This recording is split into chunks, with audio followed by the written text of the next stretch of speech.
Welcome back to the channel, ladies and gentlemen. I hope you have a terrific day ahead of you. As you can tell by my excitement, recording at 3:35 in the morning, the big day is getting closer and closer and closer. No, I'm not talking about your wedding, but the season will be live tomorrow with Liverpool Bournemouth at 8 London time, of course. But now, what I have for you today is a blockbuster video. It's slightly different. Usually I spend as much time as required to analyze the player in depth, but considering the player pool is so large, and there have been multiple requests for different players, I thought I'd just cover them all. So in today's video, I quite literally aim to cover every single player in the player pool that I think is even close to being selected by some people. So that's what we've got going on today. In terms of what you can see on screen, this is my community, which is now live. And if you've been wanting to have a better season, you're wanting to have a more enjoyable season, if you've just wanted to ensure that your friends stop beating you in your mini leagues, then consider joining a successful community, a really successful community last season, which saw someone finish as the world number 11, Gideon, someone which finished as the world number 58, Mal.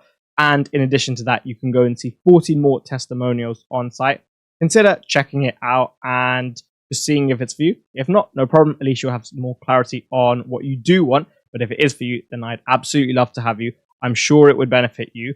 And hopefully we can have an absolutely magnificent season together. If so, I'd love to see you in that, and I look forward to doing so. But for now, let's get into the blockbuster video. Trying to vividly imagine what life was like before the game came out, to the point that you can actually feel it, is proving very challenging, which just shows that the game feels like it's been out for a long time, and finally we're going to get a taste of this season. I think it's going to get off to a very fun start, at least for some. What I've got here is the forwards, the first page, and it's done by a price. So if you are searching for anyone, you can go to the mids, and then whatever price it is, you keep scrolling and you'll find them there. We'll start with the big man, Erling Haaland. I do not think Manchester City's attacking dynamics are optimized for him. If they were to be optimized, I think they would focus on allowing him to attack the space in behind the centre-backs consistently through the usage of long balls.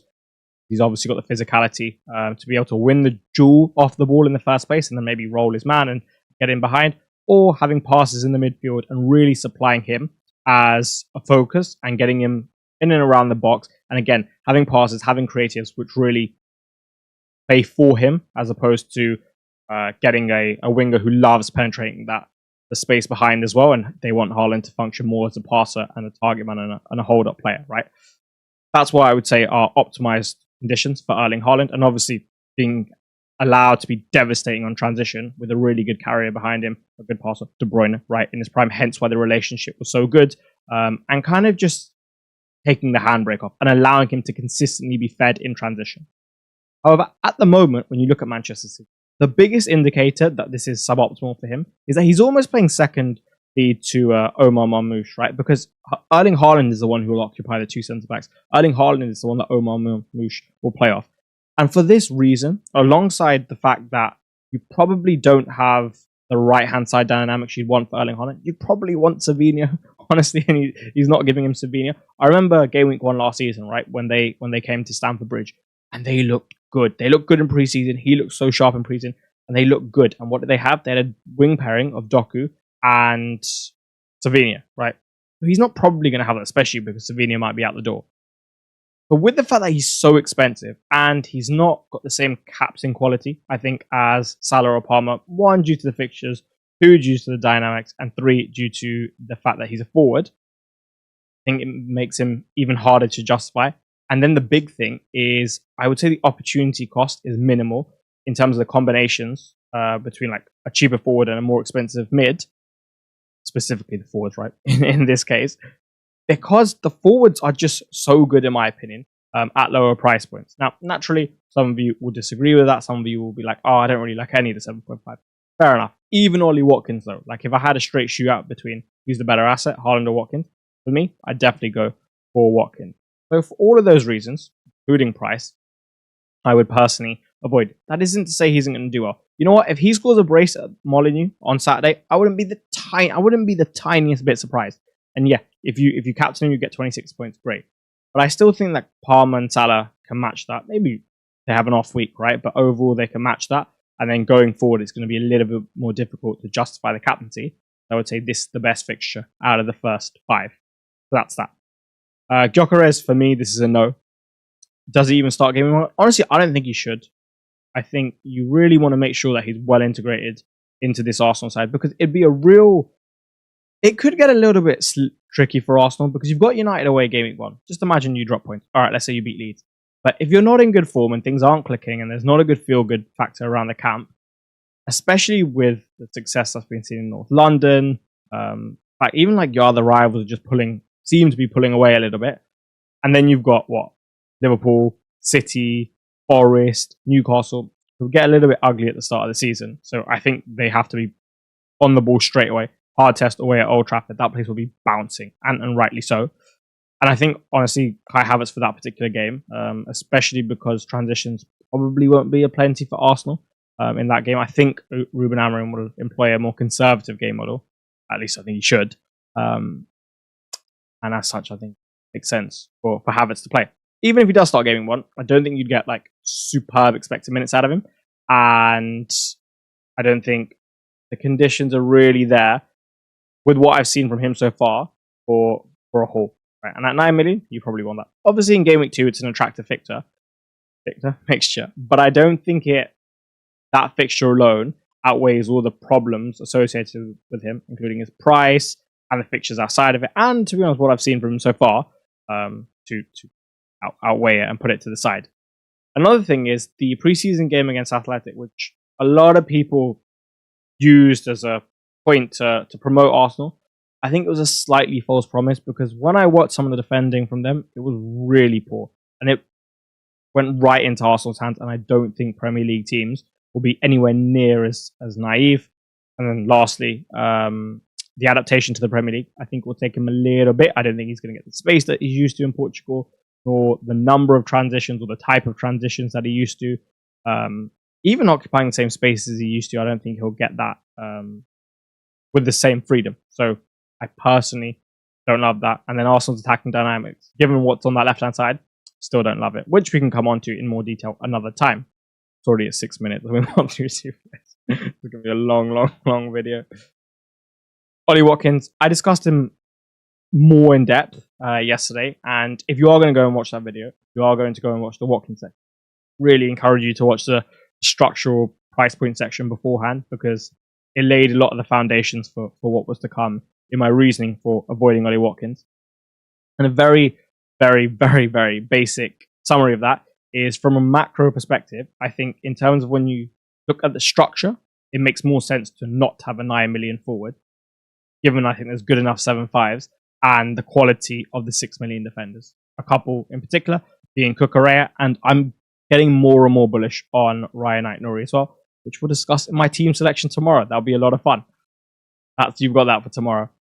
Overall, right, put that aside. Put that one variable aside. I think he's great. And in isolation, if I could take everything away, including price, I think he's a magnificent forward. He's really, really, really good.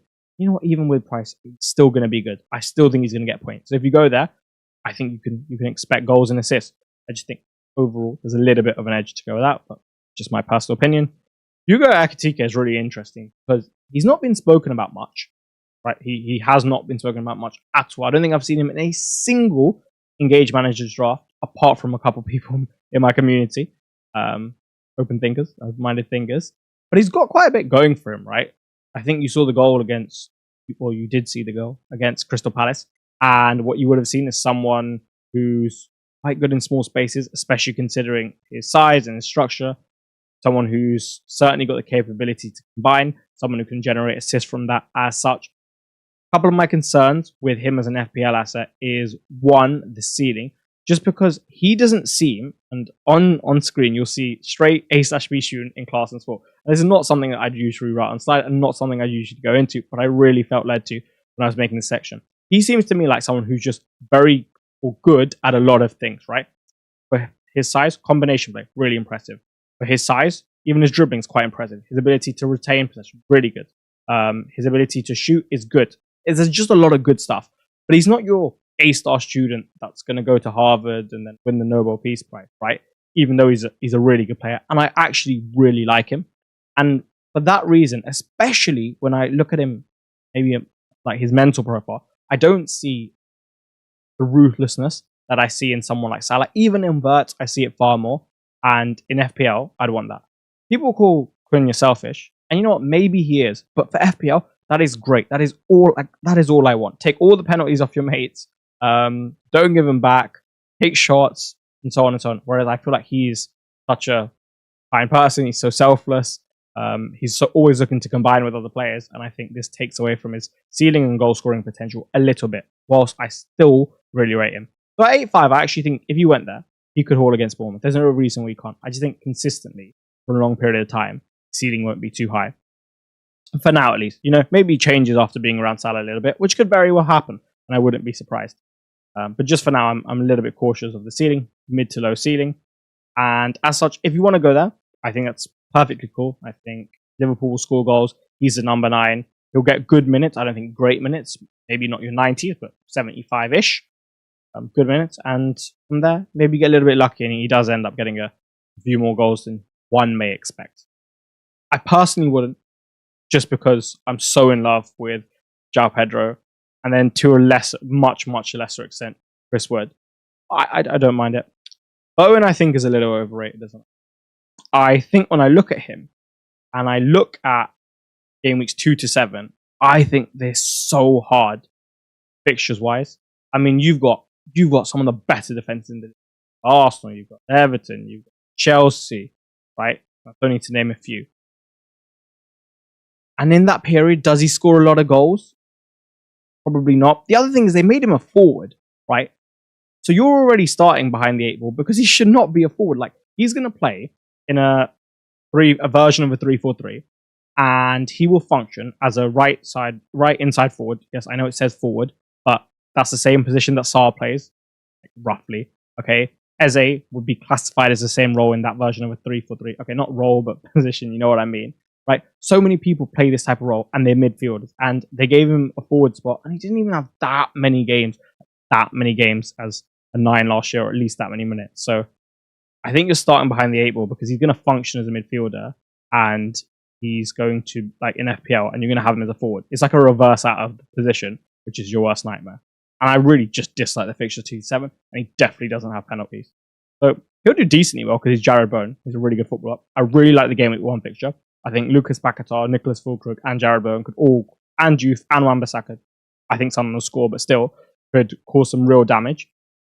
But after that, I wouldn't want him, especially for 8 million. And then Joao Pedro, I mean, I've spoken about it so much. I know if you follow me on X, you'd have seen, I tweet about him probably more than anyone else, him and Kukurea. He's just number 1 for me. I mean, he is playing phenomenally well. I understand what people say, and their only real concern is the minutes. And if he was nailed for 90, I think he'd be 100% owned amongst engaged managers. I'd rather have 70 of him than I think any striker other than him for 90. That's how confident I am in him doing well. I think we start hot. I think we have all the attacking dynamics to be able to handle deeper blocks, to handle games which are more transitional in nature. I think the squad's developed so much personality recently through their triumphs. One in the league just to get over the line and get Champions League football, the way we did it away at Forest in a bit of an ugly way, which is what winners do, winning the Club World Cup, and that too very convincingly. And then, as I've expressed before, he's got all the qualities that you need to score goals, generate assists. I think he'll have a phenomenally good relationship with Palmer. And at 7.5, I just think he's absolute. And I really don't care if he gets subbed at 70. Obviously, I prefer if he doesn't. Go play all 90 for me, please. But if not, I still think there's more than enough points on the table. 6 players, 12 minutes. All right, let's see how the rest of this goes. In advance, I have to tell you that the sentence you see next to Mateta, 3 tough fixtures to open up, is one you may see once, twice, or even more this video, because, well, it applies to all Palace players. And that's the challenge I'm going to speak about with Mateta here. It's Chelsea away, Forest at home, Villa away. I feel like that's really difficult to justify with the quality of other options available. Now, I've seen, for example, in a lot of analytics managers drafts, there's been a shift whereby Mateta's become a lot more popular following his goal and 2 penalties in the Community Shield. And you know what? It makes sense because he's got good fixtures in 4 and 5. And maybe you look at the ones in 1 and 3 and you think, you know what? Palace have got enough to score. And I think that's completely fair. For myself, when I look at that 3, it's just too hard for me to justify. Like, do I ever think that he's going to haul in one of those games? Well, he could, right? He's a really good player. I really like him. but the probability of him hauling is very minimal. Whereas I look at some of the other options and I think, could they haul in the games that they have? And yeah, it's more probable, just given the opponent. And if they get on top, they could really hurt them. Whereas I don't think Palace are going to put Chelsea to the sword. I don't think they'll put Villa to the sword at Villa Park. And then Forest, I imagine, make it very difficult for them at Selhurst Park. So that's my main line of thinking there. After 5, I don't really love the fixtures either. And I think Palace assets usually, with everything that we've seen, could be really interesting. Overall, I really don't love the fixture set, so hence why I'm avoiding there. I would say Chris Wood's got the best first 6 of anyone. I mean, Brentford at home, West Ham away, Burnley away, Sunderland at home is really solid for a first 6, right? Is really solid, with all due respect. And the other 2, Arsenal away, obviously, tough, right? And then the other one being Palace away, I don't like that. I don't like any one who's got Palace at home or away. I think Palace defensively can give you a really, really tough game, right? But it's not the end of the world, okay? And with the other 4 mentioned, that's good. I feel secure in the minutes. I think what I've seen preseason has given me a lot of confidence because many a time he had the opportunity to drop Wood, right? Play Igor Jesus up front, play Enjoy on the wings, play Gibbs White in the 10, and then he could have played Elliot Anderson in the pivot with Yates or Sangare, but he didn't. He consistently, throughout all his lineups, apart from one, but that was a rotated side, played Igor Jesus with Wood or just Wood on the pitch by himself. And that really filled me with confidence. I think he's going to reflect on Wood's 20-goal season. And when he does, well, he has done already, and he sees a really top player, and it's someone who's his trust, and they seem like they have a very good relationship as well. I don't think he's going anywhere. And he's got penalties, and he's got the fixtures, and he's 7-5. And yes, I completely understand that Forest have scored 1 goal in 6 preseason games, and that is potentially cause for concern. But between Elliot Anderson, Morgan Gibbs-White, Igor Jesus, Callum Hudson-Odoi, and Enjoy, all of whom they fielded against Fiorentina, that's enough. That's enough to score past most of the teams in the Premier League. That's enough to score past the teams that they've got early on. And you know what? Even if they create 1 or 2 chances in the game, with where he's situated, with what I saw from him in the box last season, as long as he's finishing relatively well, he'll be okay. And at 7-5, he doesn't have to perform ridiculously well, especially when his 7-5 counterpart, Joao Pedro, probably going to score 100 goals this season. I will not comment on Solanke until the team selection. You'll have to wait until then. I'd certainly like to clarify my thoughts. I really like Evanilson. He's maybe the one forward in my draft who hasn't touched it, but has at every point been number 1 and number 2 in line. I like him a lot. I like the fixtures. I really like the player. I like the player straight away as soon as I saw him when he joined. I really like Iraola, coach. He's got good teammates, just in terms of the quality around him, whether that be Semenyo or Kluivert when he comes back, or even Truffert down the left side, I think could supply him relatively well. And in terms of the style that Bournemouth play and how they look to counter-press so aggressively and the opportunities that would generate, yeah, fine, they're going to get hurt defensively at times. But if you're an Evanilson and you're not a Bournemouth fan, then who cares, right? Good on you. And he's 7 million. And like I said earlier, I think the fixtures are really good. I would say people are maybe clouding their judgment due to the Liverpool fixture. They look at it and they think, well, tough. Well, to be honest, I've got Bournemouth scoring at Anfield tomorrow. Yeah, tomorrow. The game's tomorrow.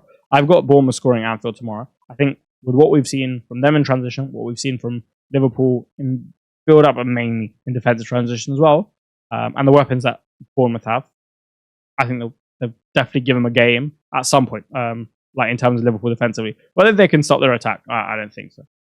I think Liverpool will score a few goals when the cherries turn up. But for him specifically, I think it's good. And even if he doesn't return at Anfield, okay, he's still got a lot of good fixtures to come, and he might be on penalties whilst Kluivert is out, which I don't think is for too long. Jimenez could have been so interesting with Muniz's departure, but I just don't like the fixtures. It's a bit of a rough run, and I guess that's the same issue with Harry Wilson. From what I've seen from Wolves, and I all you have to do is go watch the highlights of Wolves, and then even if you don't want to watch the highlights, go and read the comment section, and the fans aren't exactly very happy. And it's understandable, they haven't recruited super well. I watched a little bit of Arias. I won't comment too much because I haven't seen too much, but it didn't fill me with, this is the Cunha replacement. And Nori is practically irreplaceable. I mean, what he offers you in the final third as a wing back is so rare. I honestly think he might be the best fullback in the league in the final third. So whilst I really like Strand Larsen to play individually, I just don't think his team's going to support him enough, whereby he becomes a viable option. I've seen him in a lot of drafts, like with Mateta, for those analytics managers, and I personally don't like it. Fullkrug's super interesting. He might be the one player that I'd actually be willing to get a little, like, really aggressive with. Like I said, I really dislike 2-7 for West Ham. But one I like a lot, and I like what I've seen from him pre-season. And you know what I was thinking about it when I was thinking about Lucas Paquetá, and then I ended up seeing a post. He could have penalties. He scored a lot in his career. I can't remember who posted it on X, but essentially he's got a really good record recently. Oh, it's Zlatan FPL. So go and follow him. Go and give him a follow. And he hasn't missed them in a long, long time. I'm talking years. He could take penalties. He's only 6 million. It's a wonderful enabler for you. Those of you on Bench Boost 1, that could work. And yeah, I just think it makes a lot of sense that West Ham would go there with their newly formed attack, a reborn Lucas Paquetá, Bowen off the right, Fullkrug reborn as well, Juve on the left. Then you've got Wan-Bissaka on the right. Maybe Pot starts, so now you have a passer in midfield as well. And defensively, he seems sound from the reports I've read. Haven't seen too much. Yeah, they probably score a couple, and he probably gets in on the act. It's just from there, I think he's a very benchable asset and a sellable asset. And do you really want to take this chance for 1 week? Maybe, maybe not. But if you do, I certainly don't think it's the worst strategy in the world. You will notice that the notes on the midfielders and defenders are slightly shorter because I simply thought it more appropriate. Obviously, we have to start with Price, with the King. And I think of all the players that I have to speak about, I find it the most challenging always to speak about him. Because what do you say, right? You say that he's the best player in the league, probably going to captain him a lot, fixtures in 4 are good, and that's it. Like, okay, fine, you can go into everything else, but it all leads to the same conclusion, which is that just by saying he's the best player in the league, and he's got a really high ceiling, he's very captainable, anything else you say will be encapsulated by that anyway. So, it's very challenging. And by this point, you've probably heard enough about Salah, if you are even thinking about going against him, whereby at least you're close to making up your mind, or at least you know what the right thing to do is for you, personally, because maybe in your heart you think you should go without Salah. And who cares what the rest of the world thinks, right? If you feel in your heart you should go without Salah, then go without him. Do I agree? No. But I agree with the fact that you should follow your heart more than I agree with the fact that you should definitely pick Salah.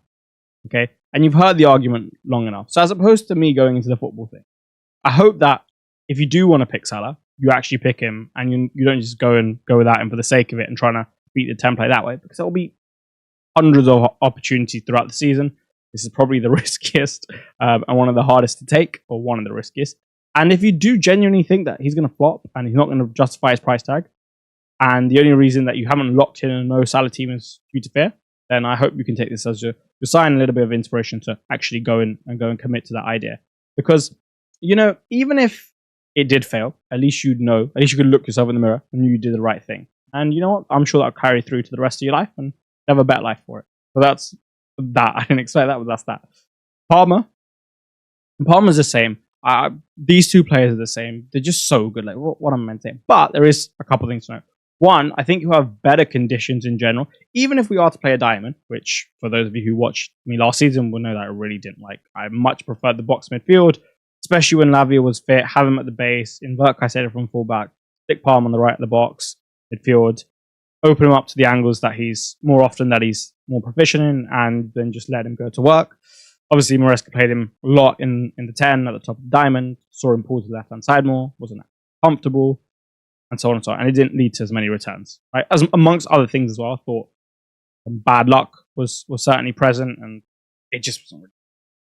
But this time, I think the diamond is slightly tweaked, and mainly because you've added one big thing for me is you've added Gittins on the left, whereby last season, all right, fine, you had Sancho, and he was the more associative type, but he still wasn't a great block breaker, whereas Gittins has got that 1v1 ability to do it himself, so you won't need Palmer pulling as much. I don't think like Gittins will be able to do that himself, and you've got Cucurella there now, and I really like the way that he's using Cucurella, almost to keep Palmer inside a little bit more, and he can still rotate with Enzo and play on that right. He also just seems that like he's a bit freer, he's a bit more confident than he was at times last season, going his way a bit more.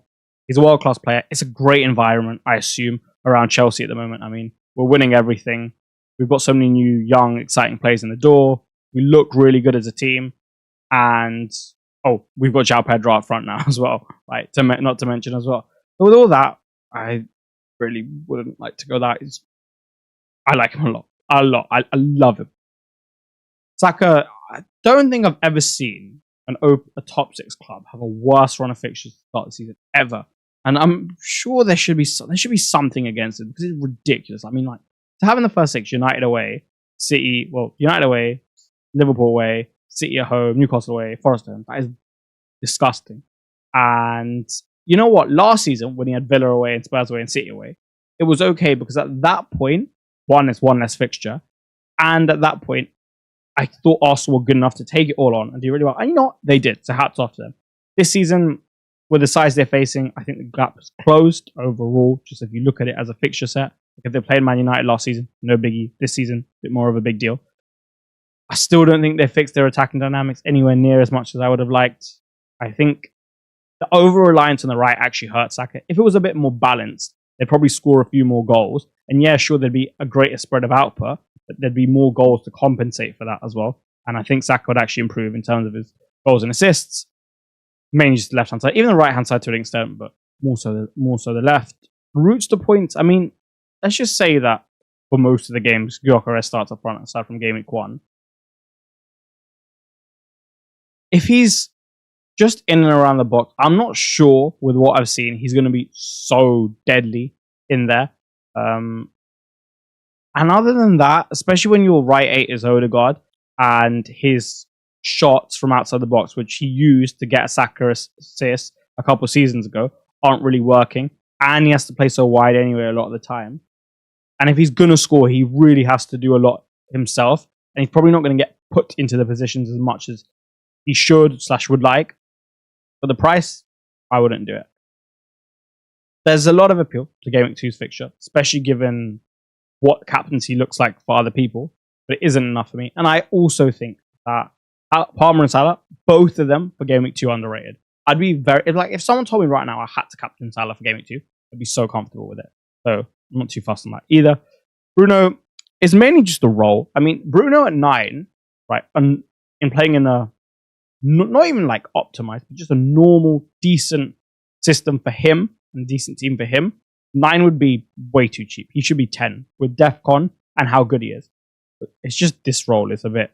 And don't get me wrong, like often you'll see them in possession, it'll function as a back 4 and it'll be a bit higher, but it's still too restrictive for me, especially with the goals. I spoke about this yesterday. I think if he's going to score, a lot of them will have to be from slightly longer range as opposed to arriving in the box. You already have like Mbeumo hitting the space. You have Sesko. You have Cunha who loves the ball and will just want to dominate the space and the ball as well. I think it's actually going to be a little bit difficult for Bruno to get there. He can still score and he still will score, I'm sure, because he's so quality. And I still expect decent returns, especially with DEFCON as a floor raiser. I just don't think he's going to score too many goals. And there's still going to be a spread of output there as well, right? Because it's not just the front 3 I mentioned, but also Diallo, and then he's got defensive responsibility. The 9 is just a bit of a push for me, even though I think the returns will still be decent. Decent enough for a 9 million? Yeah, maybe, but decent enough for a 9 million when the other cheaper options are firing well enough? Then no. But I encourage you to go and watch my section yesterday. Sum it up. I just feel like he's going to be the pre-assister or he's just going to evade him just from what I've seen so far, right? Top player, really rate him. Think Liverpool will win the league. Best attack in the league. I still think he's going to do well. I just don't think maybe he'll be good for 8 million at the start of the season as opposed to 8.5. You have got the spread of output thing I'd like to see as well before really committing, especially when I already have Salah. The only thing with Marmoush is expected minutes. If there was no expected minutes issues with him, the conditions for him specifically are great. Haaland is your player to play off, and Aït-Nouri on your left. And Aït-Nouri will come inside as well, so you can combine with him there. You can provide an overlap for him. He'll cross for him. Just magnificent. Absolutely magnificent. But it's just, what happens when Pep's like, no, go on the bench. I fancy Doc on the left. I want a traditional wing on the right, and I want 3 in the middle. Which is like very plausible. Then all of a sudden, it's like, hey, well, I want 8.5 million, especially in this pricing structure on the bench, or getting 60 or 70 when you've got Erling up top to take a bit of the goal share as well, right? That's the only thing. If it wasn't for that, or you're okay with the with the worst expected minutes, go for it. At some point, these guys are going to be really good, Cunha and Mbeumo. I think they'll be great, right? And I think some teams are going to get absolutely blown away by United in moments, even if not in games, in moments. And you'll see some devastating goals. The goal that they scored at the Emirates with Rooney, Ronaldo, that one, I think you'll see things maybe not as good as that, probably not, or almost definitely not. Maybe actually. But you'll see something of the type. Mbeumo hitting the space. And I think you'll see a slightly different Bryan Mbeumo. He had a lot of responsibility at Brentford. Rightly so, right? Best player. And Thomas Frank leveraged that perfectly.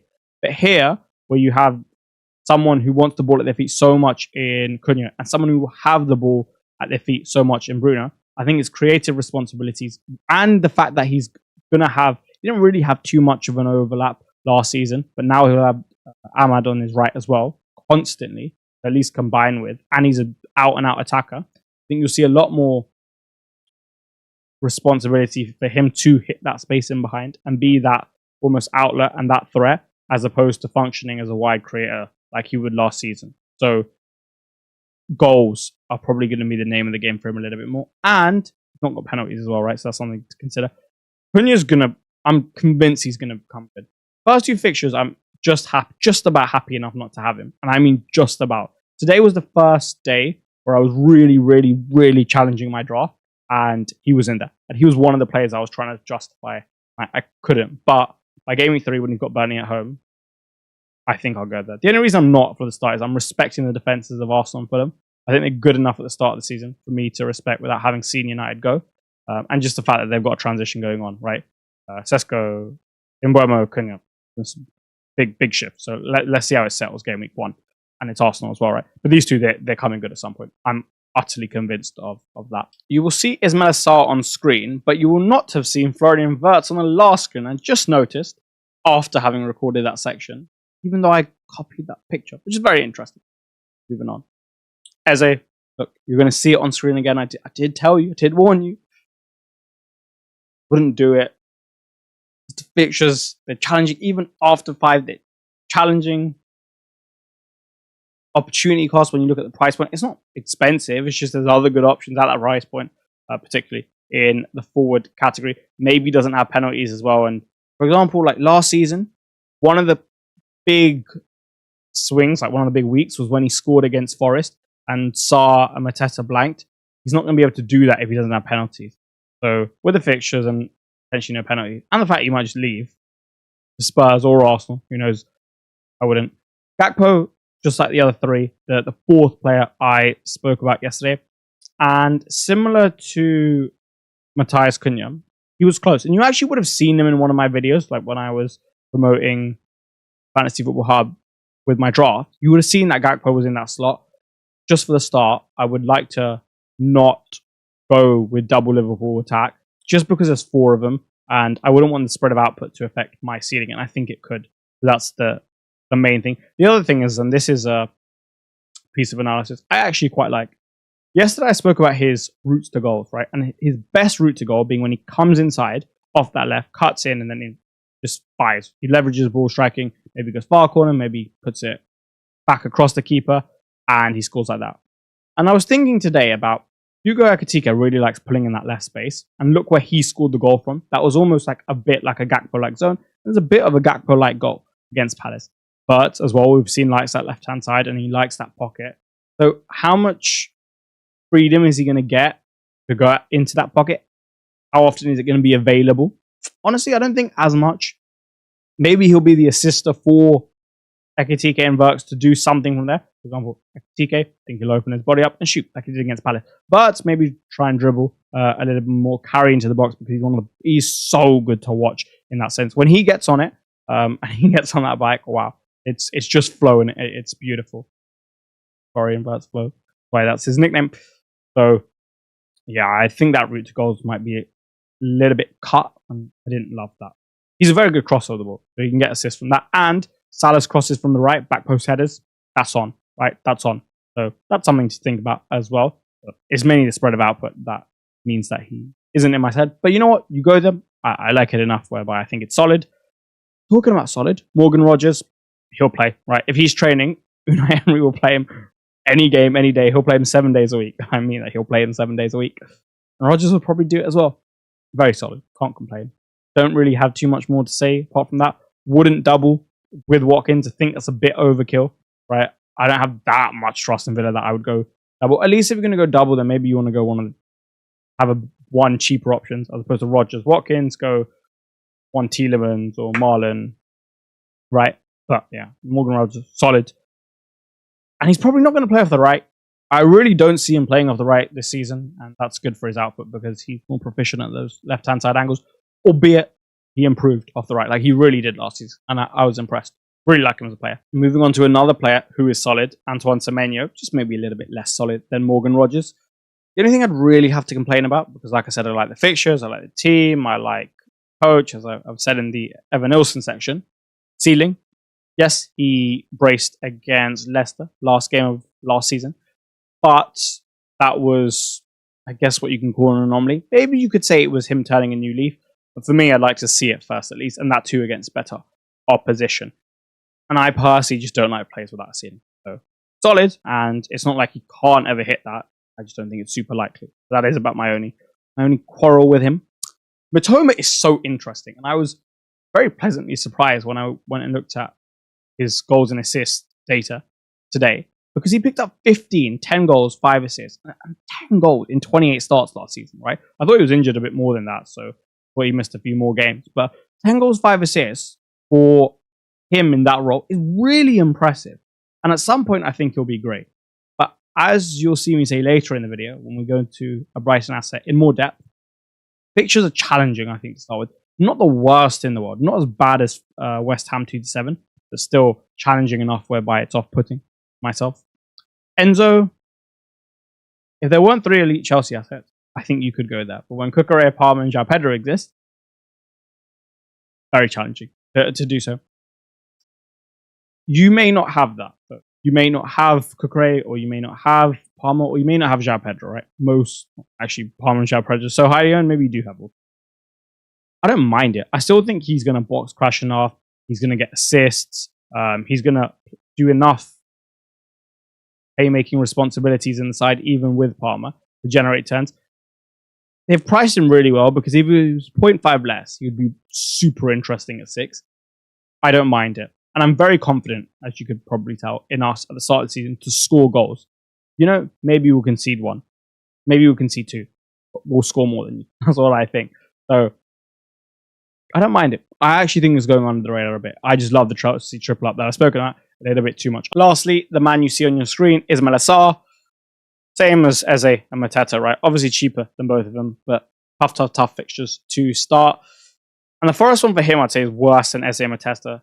Stylistically, of all the 3, he probably needs that space to hit a little bit more, and he probably wants more transitions than the other 2 as a route to points. I think, for especially Eze, you just find him in the pocket, he can really hurt you. Mateta can hold up and create for himself. I'm not saying that Sarr can't do anything for himself. I really rate Ismaila Sarr as a player, but of the 3, I'd say it's the worst matchup for him. I've said many a time on this video. I told you I would. 2 fixtures either side. So I would leave it. Even though I'm not so bullish on Villa's defense, just given the fact that it's home for Villa, it's enough to push me over the edge when you look at everything. In addition to that, if you are someone who's certainly prioritizes maximizing their ceiling at all times, within reason, then you'd have to consider that he faces either Marc Cucurella or Robert Sanchez in game week 1, and I certainly hope for most of you it's the former. And if not, I will do my best to convince you tomorrow. But he's obviously got that fixture against Chelsea. You might even have other Chelsea assets in which, if he's going to do well, maybe it's harder for them to do well. Same with Watkins, maybe in game week 3. And same with Forest as well, right? Like, you've probably got Murillo, and so on and so on. So, for a lot of reasons, I don't think this move makes too much sense. Just over a week ago, you may have seen my last draft reveal, which is a team that you can see on the screen. And that team gets an 86% rating when you put it into Fantasy Football Hub's My Team AI tool. And if you would like to see what your team gets rated for free, you can do so with the link in the description. If you were to sign up, you would get access to the customizable fixture ticker, my favorite tool, the price changes tool, of course, the My Team AI tool as well. And in addition to that, team reveals from some of the world's best and the world's best full stop in Ben Crellin. So consider signing up for what I hope is an affordable price for yourself, because if it is, then you'll gain some really good value from it throughout the season. And if you sign up and it's your first time and you don't win your mini league, you submit that to Fantasy Football Hub, you get all your money back anyway. So get your team rated for free in the comments below. Iliman Ndiaye is, of course, someone I've spoken about for a while this preseason, and you probably know how I feel about him. Very simply put, because we've done quite a bit of analysis on him. If you get him in the pocket, high up the field, with the skill set that he's got, including his ability within small spaces, his ball striking with short-ish backlifts, and then even outside of that, for him to even get into the pocket, maybe or generate a situation for himself, should he not have had someone else do that. And now that he's got Grealish, I think Grealish will really help him get into those positions alongside Beto and Barry as well. And even Dewsbury, who are punching it between the lines, I can see that happening. He's got magnificent dribbling. He rides contact well, great balance. And as such, from that, he can generate shooting opportunities for himself. And then even when, it's a little bit of a more challenging shot, like I said, his short backlift shots are actually quite impressive as well. And he's got good balance to be able to make sure he sets himself up for that. Then he's got penalties as well. From an attacking standpoint, I quite like the fixture set. And he's 6'5". Makes a lot of sense for me. I don't like the comparison to Bryan Mbeumo. I get it, and I think it exists, but only to a certain point. And I think it's been taken further than that point. When you look at Bryan Mbeumo, and as discussed earlier, this is someone who, when he's on the last line, will really, really, really want to attack that space in behind. He's quicker, I think, than Kudus, and he's wired that way mentally, and his body's more suited to being more of a threat in transition in terms of being on the end of the move and being the recipient of the pass, whilst he can still function as a wide creator in possession. Kudus, on the other hand, you see a lot more central carrying from him, right? I would say his retention's better than Mbeumo. They operate in slightly different zones. And Kudus' body, number one, and mind, and you can choose whichever one causes the other, right? Most people would say the body. I think you could argue both ways, and I would say even maybe the mind causes it more. He doesn't hit that space in behind. He's not inclined to. He wouldn't want to. And I don't think you'll see anywhere near the goals from Mohamed Kudus than you would if Bryan Mbeumo was in the side.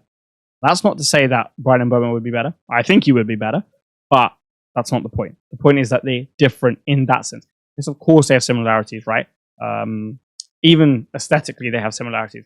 But I think that's where some of the comparisons come from. And also, they obviously both play down the flank. They're both footed, right wingers, very good, and they have some tendencies and similarities as well. But for me, Mbeumo's better, and he's more of a goal threat, and Kudus isn't going to function like that. I also think Spurs' attacking dynamics are far from optimal at the moment, and you can't expect too much from Mohamed Kudus in terms of output, because in that sense, he's a little bit inconsistent. You'll get performances out of him, right, and you'll get some sensational moments. Away at the Emirates last season, doesn't come away with a single goal or assist. One of the best performances I saw of the year. And that's the thing with him, right? Whereas Mbeumo will also translate that into returns. He may just have a very good performance. And as lovely as that is, if you're a Spurs fan, or if you're just enjoying watching him, it's not what you want for FPL. Tielemans and Marlon. Tielemans is good. He's solid. He's just not good enough for me at the moment. If Villa were to play 4-2-3-1, and I was to know he was the 10, not in the pivot. You've got a pivot of Kamara and Anana with Tielemans as 10, or at least the midfielder that's higher up. Something similar to what they did at home when they did a job on Manchester City and they beat him 2-0. And I benched Joao Pedro for that Rodgers Hall. Then, especially if he's got penalties for 6 million, I'd be all over it. But I think he's going to play a bit further back. Yeah, obviously he'll have his DEFCON. With how I think Aston Villa could set up, I think there'll be the goals and assists will be taken away from him. A bit more. Will he get some? Yeah, sure. He's obviously got DEFCON as well. I also don't think he's going to take penalties. But for me, good, but not good enough. I think Donyell Malen might start. I look at the right-hand side and I don't really see who else it would make sense to play that. Yeah, okay, he could play John McGinn. Right, he could play John McGinn. If he plays John McGinn there and he plays Rodgers on the left, and we've established that it's unlikely for Tielemans to play in the middle, then who plays in the middle? If he plays Rodgers in the middle, then who does he like? And then he plays McGinn on the left. Well, then who plays on the right? Jacob Ramsey is probably going to go to Newcastle, right? So is he really going to start him when Newcastle are maybe offering a bid for 40 million? And then Leon Bailey's leaving as well.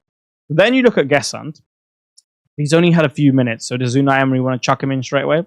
Maybe not. Marlon looked really sharp preseason. I still think he's underrated as a player because I've seen him at his previous club, and like I said earlier, he's got it in the genes to score. Like, he's got that rare thing where it's just in him to be a goal scorer, and he's actually like not just a goal scorer; he's actually a good winger as well. And we can come onto him in some more depth at a later point. However, with what they've got at their disposal, with how I think it could actually benefit Watkins and the side as a whole, with the fact that you probably get more attacking coverage and you've given more attacking responsibility to Marlon on the left as opposed to Cash on the right nowadays, like when he scored that brace against Burnley at Turf Moor, I think it makes sense to have a more attacking right winger, right? As opposed to having John McGinn function there. If you want to use McGinn, okay, but I think if you're going to use him in the middle or on the left, and not on the right, because then you don't really have too many options, or if any, on the right. I think Daniel Marlin's going to start against Newcastle, and then from that point, as long as he has a good performance, I think he could actually go hot for a little while at least. And at 5-5, you'd probably take that with their fixtures. Ruter's really interesting. Really, really, really interesting. I'm actually not going to start with him. I'm going to start with Minter because it's shorter. As a player, I really like him. I like a lot about him. And this is a very subjective bit of analysis. But from what I've seen of him, and when I look at his mental profile, in terms of his finishing, I don't think he has too much of a technical deficiency. I do think that maybe he just lacks either that ruthlessness, but maybe even more so that concentration with that final action in terms of the shot to be a more prolific goal scorer at the moment. And like a really good example of that, and a far more exaggerated example of that, is Darwin Núñez. He had all the qualities technically. Like he had it. It was more so a mental thing. And I think that's what I see with Minter. I have no interest in dealing with guys who aren't going to score goals and be ruthless in front of goal. So until he shows me that, I wouldn't pick him, even though I understand why you would maybe go there. Jorginho Rutter is... And by the way, I remember a series of events, maybe even the game against Everton last season, where there's just these flashpoints of Minter being so good, but it's that last one where what I said is what I think happens.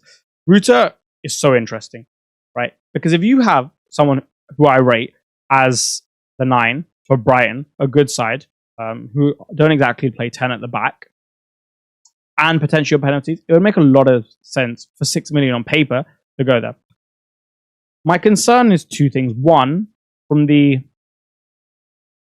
viewings and from what I've seen, I actually prefer him as the 10 to the 9. I think he's better when he gets to arrive and combine with someone in front of him a little bit more. And I don't really like the fixtures. And that's a very, very, very, very, very simple analysis. But like I said, we have like 100 plays to cover. And he's not getting his own dedicated section. So I would avoid him just about. But if you were to go there, I don't think there's really much someone can do to critique it. And I am being highly critical here. I don't love the fixtures though. And I think that's more of a fair statement at least. Paquetá, at some point I was interested. At some point I was really interested. I think what you'll see a lot is, or pretty much every game, West Ham back 3, Juve and Wan-Bissaka to provide the width as wing backs, and they will get attacking contributions, in my opinion. The way they are going to interact with that front 3 and their differences could be really good. Wan-Bissaka, not only can he hit your overlaps and do everything that's required there, for example, crosses, but he can also come inside and function there. More than impressive ability in small spaces than you would maybe associate with him, especially with his time at United. I remember a goal that West Ham scored at Palace away last year. I think it was Game Week 2. Really showcased that. Juve would probably provide Paquetá's width, give them legs on that side as well, and ensure that Paquetá doesn't need to pull so wide. Paquetá in those central spaces really dangerous, right? I think they in general could score a lot of goals. It's just, do I see Paquetá as a super prolific goal scorer? No, probably not. So a bit of a lack of ceiling. And in combination with the fixtures and the fact that Fullkrug might have penalties, even though he's playing this inside left role as a forward almost, I just can't justify it. At the start, it looked more attractive, but I think it's declined the more and more I've gone into depth there. We'll come back to Rangers, Anderson. We'll do that at the end. Pape Sarr is playing a role which has really excited a lot of people and completely fair in that sense to do so, right? Functioning as almost his number 10 type of player and having the ability to get DEFCON. Kind of the dream, especially when he's at 5 million. The challenge I have with him is that to get attacking returns, particularly goals, I feel like you're going to have to get quite lucky. He isn't really the type of player that, again, is going to be the super prolific goal scorer. So if it does happen, you are getting a little bit lucky because he's not really meant to be scoring too many goals. And then you want that to be repeated on a fairly consistent basis. There's a reason he's priced at 5 million. Okay, if they knew he was going to play this role, maybe they would price him at 5.5, maybe even 6. But I still think you're asking a lot and a lot. And you know what? In life, you should ask for a lot. And I hope you get everything you ask for and you deserve it. But in this particular case in FPL, when there's so many other options available to you, I don't see why you would go for someone whose floor is low and ceiling is probably low as well. And the probability that it hits is just minimal. Okay, one of the big debates, Rangers versus Anderson. But when I watched, well, firstly I will say that if I had to pick out the two, it wouldn't be that close. There's a sizable margin. Not ginormous. It's not between like Salah and a non-playing 4.5. But if I had to choose by a sizable margin, I would go for Rangers, right? He has it in him to produce a lot of output for yourself. And you know what? If I thought he was going to play a different role, I'd be all over this. Because what I've seen from him is someone who's very intelligent, and he has this tendency, which is almost similar to Ilkay Gundogan. They have very different aesthetics in terms of how they play, and they do it in a slightly different way. But essentially, their ability to come from deep and arrive in the space at the right time and score by leveraging that skill is very good on both their parts. They do it differently. Gundogan, I think, goes into the space a little bit more, will crash the box. Rangers is a better carrier. Rangers is also a better passer when carrying. His outside of the boot pass is very good as well, and that's certainly a way to generate assists. And if he was playing this box-to-box centre mid role, where, for example, the other 8/10 was willing to do some of the defensive duties at the time and allow him to pop up in these 10-like zones and ghost, and they were solid in defensive transition City, and he was platformed like that, at 5/5, all over it. All over it. What a brilliant asset. My challenge with him is that without Rodri, I'm not sure he's going to get to play that role. I think Pep will look at his side in defensive transition, similar to Liverpool, that's their weakness, and think, okay, you know what? I don't think I can give him this freedom, because he does go, right? Like, he really does go high up the pitch and with these energetic runs. And if you get caught going the other way, they've already got Aït-Nouri at fullback, who I don't think is great in that sense. Like 1v1 defense, I don't think he's great in these transitions, at least. Diaz, he's not really built for it as well. Kusanov is, and even the right back, right? They don't have a proper right back. And then Rodri's not there as well, sitting, even if you are going to leave him alone.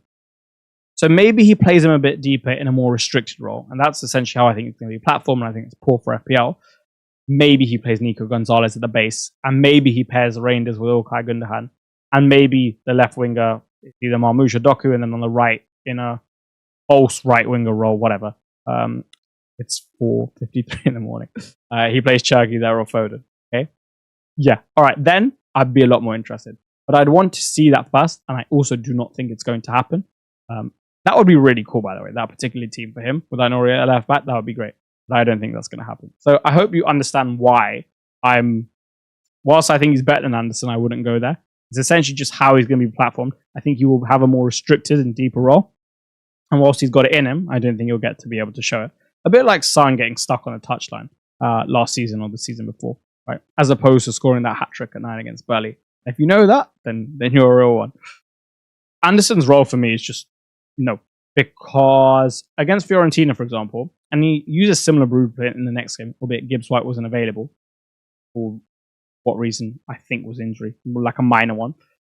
He had Elliot Anderson as the base of his midfield. He had Morgan Gibbs White as his partner, but obviously playing more advanced.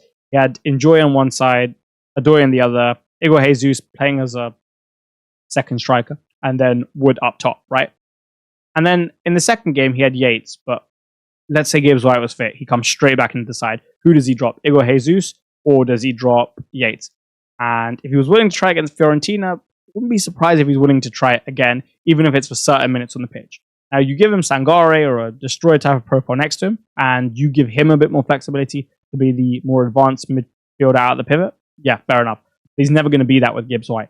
And if that's what happens and they play a more, maybe like a version of the 4-4-2, right? Like a 4-1-1-3-1-1. Yeah. If they do that, I don't think he'll get many goals and assists from open play. Top player, by the way. Really rate Elliot Anderson. Top player. I think in that system, it wouldn't work. I must say, I'm quite enjoying this. I would have preferred if this could have been a 4-hour video, and I'm not joking. And I could have gone into the players individually in far more depth, but probably not going to do a 4-hour video at this stage. Maybe next season. Maybe next season. Let me know if you'd like that. Gabriel, fixtures super, super, super hard. Right? They are super, super, super hard. Again, because if you haven't watched the rest of it, United, Leeds, cool. But then Liverpool away, City, Forest, Newcastle, back to back to back to back. Don't fancy it. Box threat's still good. And they've got a little bit of a new corner routine where they really try and hit that back post, or they'll make some movements and open the back post up. And as opposed to him running a little bit more centrally, or Curve is running and hit that back post space. But I don't think it's enough when you're looking at the clean sheet probabilities in those fixtures, even in this Arsenal defence, which I've got a feeling about at the start may not be as good. Cucurella, number one, just like Joao Pedro. I mean, this I've probably spoken about maybe just as much on this channel, especially as of late. Like I really ramped it up as of late on him. The role is amazing. The fixtures are actually, they're good, right? They are good, and we're good.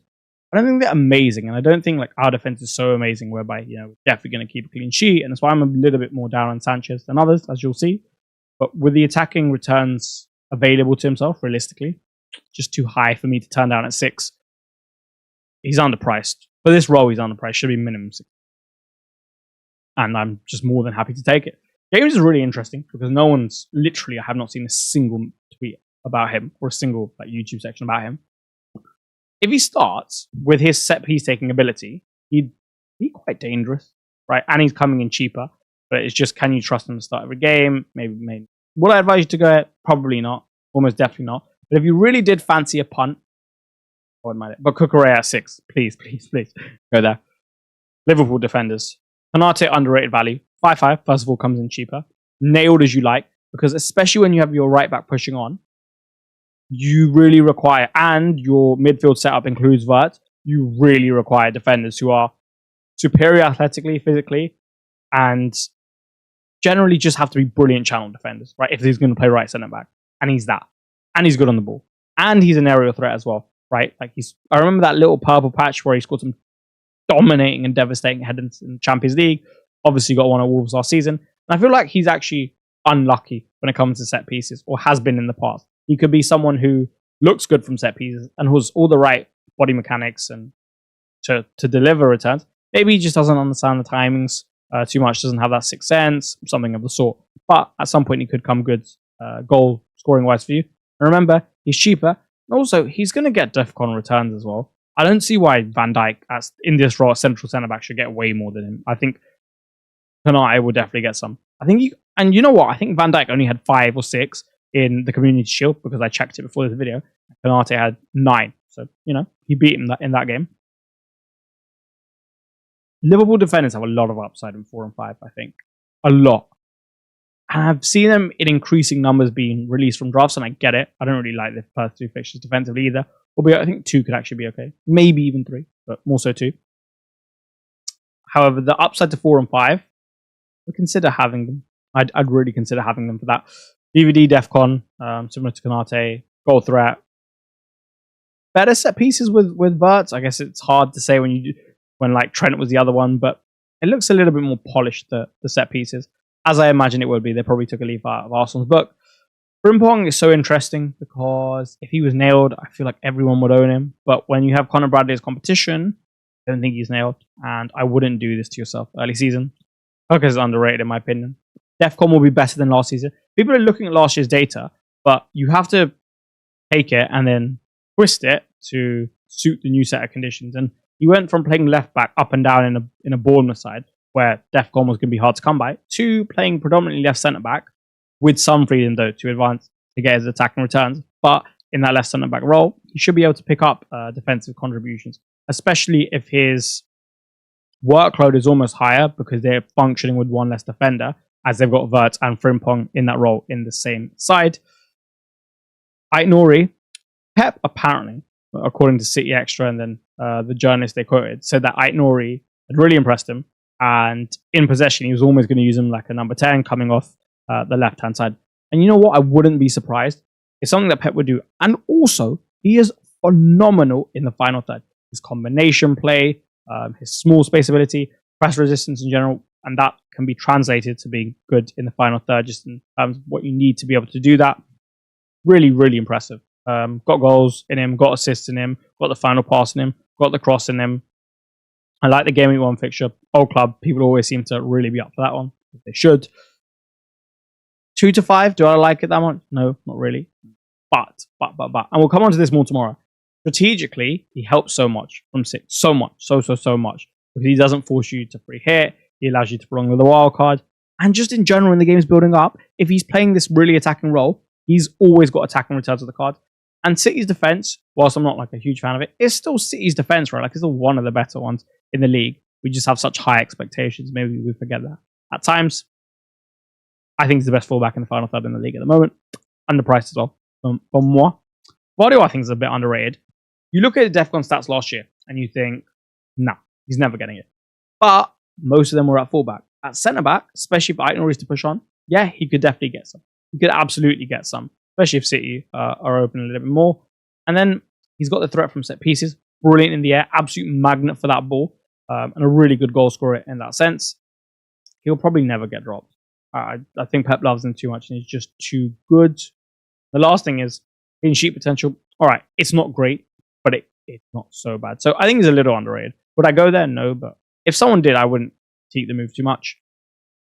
Munoz, if you want me to say it again. I guess if you watched none of the Palace sections, then fair enough. But 3 tough fixtures. He'll probably concede against Chelsea and Villa, especially as they're away. Forest at home will be a super interesting game. I'd love to see how these two teams perform Game Week 1 and how that translates to in their battle Game Week 2. Not going to call it so early. Actually, no. I'll go with Forest getting a result and scoring. So, or at least a nil. But yeah, I think that'll be the fixture's a little bit too hard to justify for Munoz. And then after 4 and 5, at a bare minimum, the fixture's also quite challenging. It's a little bit more difficult for me to justify his selection, even if you were to hold him on the bench. Also, would you really bench Daniel Munoz at 5-5? Probably not. And then Branthwaite and Tarkowski. I was already lower on Everton's defense than most people. And going for one of these two guys, even lower now when their best centre-back is injured.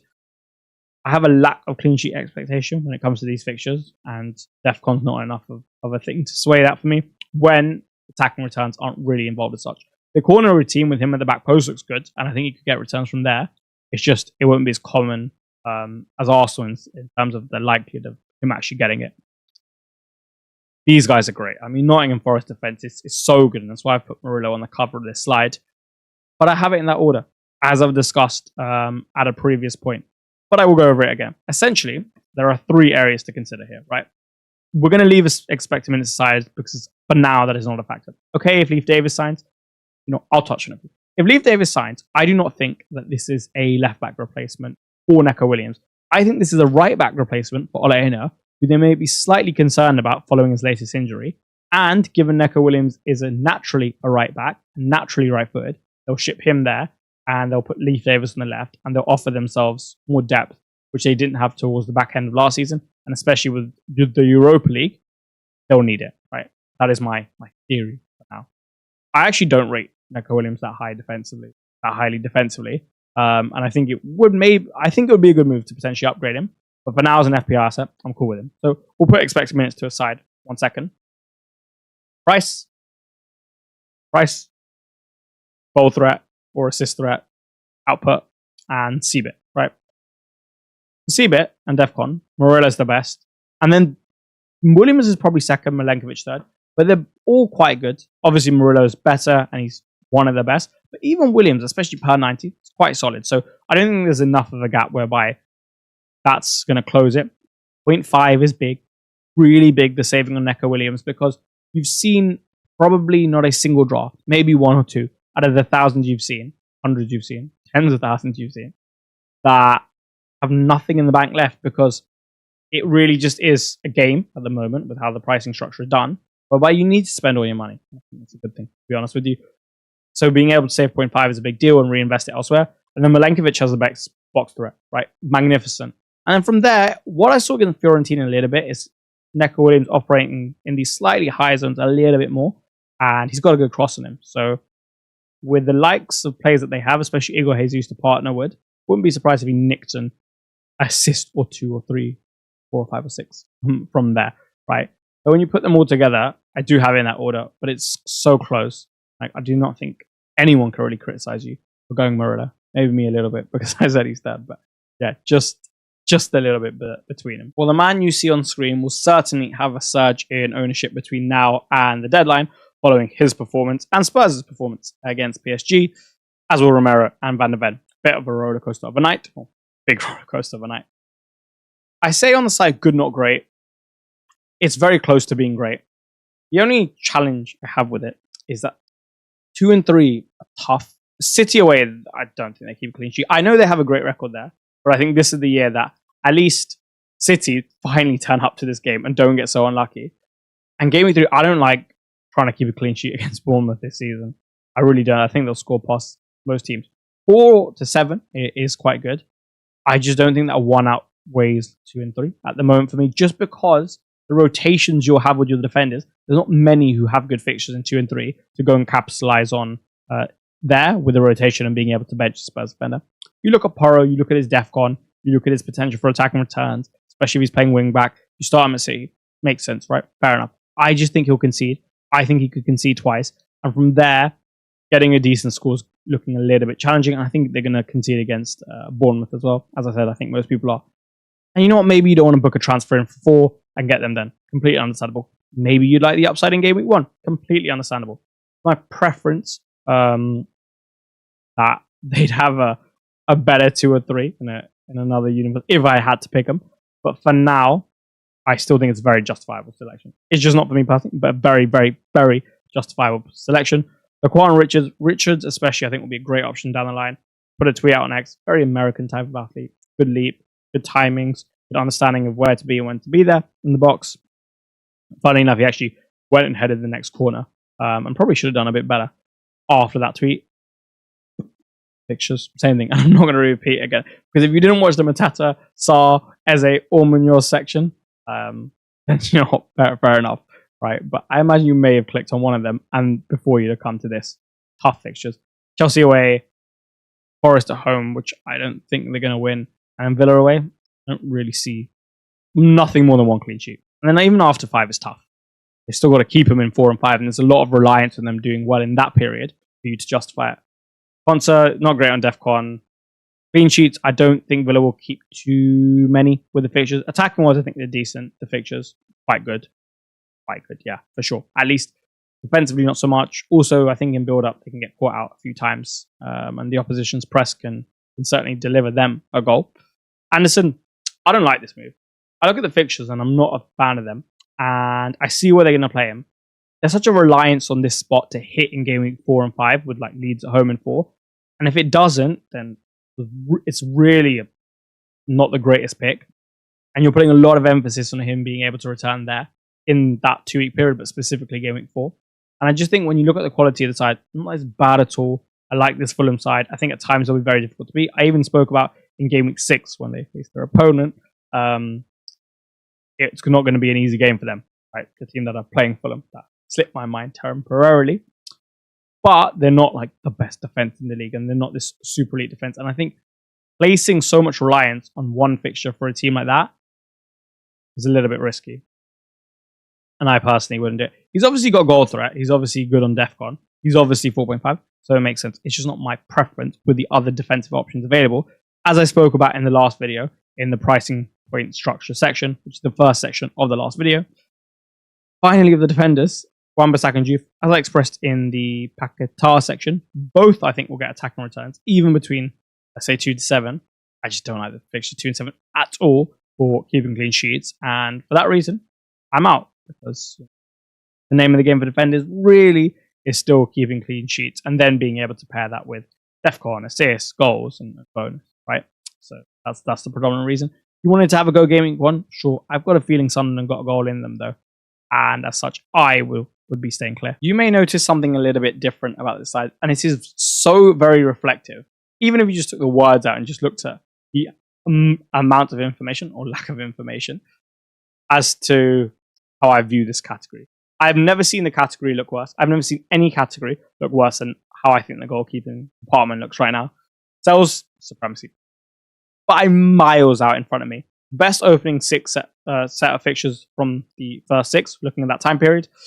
Save potential, healing potential, good floor, associated to the fact that he has saves, clean sheet potential, and I'd say one of the better defenses in the league with the best fixture set in the league. And no one really comes close when you combine those two things together. So for me, this is the easiest pick in the world. Sanchez, I'm a little bit more wary of our clean sheet potential than other people. Like Palace still have a goal in them. I'm not sure they still have a goal in them. Then we're away to West Ham, right? And then even if you're going to keep him, well, you are going to keep him after 4, then it's United, a lot of attacking talent. Brighton, you know the way they play. So the amount of clean sheets we're actually going to keep, I'm not 100% sure. We could do well, and maybe even we do keep 6, but I don't think it's as likely as Sells doing it. And when they're at the same price point, I'd rather have Matt Sells. And it allows me to have Cucurella because I wouldn't want a double Chelsea defense. But when you combine all that together, I think it's easy. Bukayo is only someone who came onto the radar for me tonight, or yesterday, tonight, this morning. Game week 2 and 3 are challenging, but for a keeper, that's not so bad. You make some saves. Fixtures 4 to 7, and then 1 are good for clean sheets, and maybe even some hauls. Actually, I quite like it. So if you want it together, I've got no quarrels whatsoever. I just think Sol's better. And the rest, nothing. Not a single one gets even close to these 3. I don't like any of them. I don't like the fixture sets. Some of them have pricing issues, like, for example, Pickford. Okay, maybe he could be cool, but I have a lack of clean sheet expectation. And he's 5'5". Raya, well, saves, and you've got such a hard fixture set. Liverpool, first 3, and Alisson saves, and so on, and so on, and so on, right? But for me, the rest, no. If I was going to pick, I'd pick out these 3. And maybe I should have given Sells his own paragraph by some considerable space, because myself, he's at the top by a mile. That is all she wrote for this video, ladies and gentlemen. I certainly hope you enjoyed every single player in the player pool covered. Consider joining my community if you would like a better FPL experience this time around, if you would like to beat your friend in the mini league finally, or if you're just looking for a little bit more fun. On screen, you can see the potential product of joining the community with a world number 11 finish, with a world number 58 finish from the 2 gentlemen, Gideon and Mao. And if you head over to the site, you will see, in addition to the 2 on screen, 14 other testimonials with different perspectives on the group and different stages of their FPL career. Some may resonate with you, and you'll realize it's actually for you. So consider checking out with the link in the description and the pinned comment. We'll see you very, very, very soon. Have a terrific day.